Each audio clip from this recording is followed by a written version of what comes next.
नमस्कार दोस्तों, आज हम आपको एक ऐसी कहानी सुनाएंगे जो रहस्यमय, खौफनाक और दिलचस्प है। यह कहानी है स्वतंत्रता सेनानी रमेश की आत्मा के प्रतिशोध की, जिसने एक गांव को अपने डरावने प्रभाव से जकड़ लिया। कहानी एक छोटे से गांव सुगंधपुर से शुरू होती है, जो एक हरे भरे वातावरण में बसा हुआ था। यहाँ के लोग अपने साधारण जीवन में खुश थे और उनकी दिनचर्या शांतिपूर्ण थी। इस गांव में एक बहादुर स्वतंत्रता सेनानी रमेश का निवास था। रमेश ने अंग्रेजों के खजाने और जासूसों की जानकारी स्वतंत्रता सेनानियों को दी थी, जिससे कई बार सेनानियों ने अंग्रेजों के खजाने को लूटा और स्वतंत्रता संग्राम को मजबूत किया। रमेश का जीवन स्वतंत्रता संग्राम के लिए समर्पित था।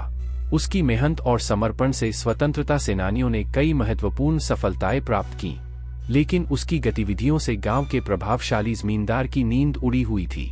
जमींदार ने रमेश की गतिविधियों पर नजर रखी और उसकी योजनाओं को समझने का प्रयास किया। गांव के जमींदार ने अपने आदमियों को भेजकर रमेश के खिलाफ एक गहरी साजिश तैयार की। उसने जानबूझकर रमेश के खिलाफ झूठे आरोप लगाए और उसे स्वतंत्रता सेनानियों के साथ जोड़ने की कोशिश की। जमींदार ने सोचा कि अगर रमेश को नष्ट कर दिया जाए तो उसकी अपनी स्थिति मजबूत हो जाएगी और वह गांव के लोगों को भी अपनी ओर कर सकेगा। जमींदार ने अपने आदमियों को भेजकर स्वतंत्रता सेनानियों को मारा और अंग्रेजों के खजाने को लूट लिया। उसने सारी गलती रमेश पर डाल दी और उसे झूठे आरोपों में फंसा दिया। गांव की पंचायत के सामने रमेश को दोषी ठहराया गया। रमेश को एक झूठे मुकदमे में फंसाकर उसे एक सार्वजनिक स्थल पर घसीटा गया। पंचायत ने उसे तलवार से सिर कलम करने की सजा सुनाई। रमेश का शव गांव के पास एक खंडहर में फेंक दिया गया। गांव वालों ने रमेश के दोषी ठहराए जाने पर कोई प्रतिक्रिया नहीं दी, क्योंकि जमींदार ने उन्हें डराया हुआ था। लेकिन कुछ लोगों ने चुपके चुपके बातों के माध्यम से यह महसूस किया कि रमेश के साथ अन्याय हुआ है। लेकिन जमींदार की ताकत और डर ने किसी को खुलकर विरोध करने की हिम्मत नहीं दी। रात के समय रमेश की आत्मा गांव में घूमती रहती है। उसकी आत्मा अब सरकटे के नाम से जानी जाती है। गांव के लोग मानते हैं कि उसकी आत्मा को शांति नहीं मिली है और वह हमेशा हाथ में सिर पकड़े हुए दिखाई देती है।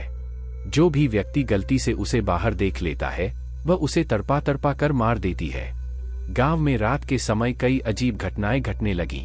लोग सुनते हैं कि रात के समय खंडहर से अजीब अजीब आवाजें आती हैं और वहां जाने वाले लोग अगली सुबह नहीं लौटते।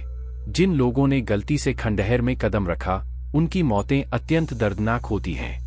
सरकटे की आत्मा हर एक व्यक्ति को सजा देती है जो उसकी बदनामी को देखकर उसे परेशान करता है। धीरे धीरे गांव वालों ने जमींदार की सच्चाई को समझा और रमेश के प्रति अन्याय की पहचान की। उन्होंने फैसला किया कि उन्हें इस भयानक आत्मा को शांति देने के लिए जमींदार की असलियत को उजागर करना होगा। गांव वालों ने एक सच्चाई की खोज शुरू की और जमींदार के अपराधों को सबके सामने लाने के लिए एक योजना बनाई। गांव वालों ने जमींदार की सच्चाई को उजागर किया और उसके खिलाफ सबूत पेश किए। उन्होंने पंचायत के माध्यम से रमेश की निर्दोषिता साबित की और जमींदार को न्याय के कटघरे में खड़ा किया।